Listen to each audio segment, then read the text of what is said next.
আসুন দল মত নির্বিশেষে যার কণ্ঠে যত শক্তি আছে সমস্ত শক্তি উজাড় করে সবাই বলেন রব্বানা লাকাল হামদ হামদান কাসীরান তাইয়িবান মুবারাকান ফীহি। প্রশংসা করলাম তার।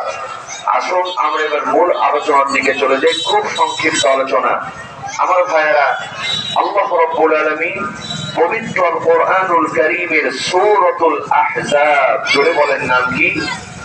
সূরাতুল আহজাব।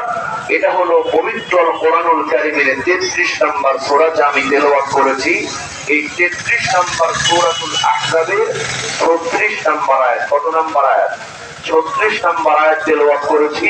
খুব সংক্ষিপ্ত আলোচনা করব। আল্লাহ পাক যেন কবুল করেন, বলেন আমিন।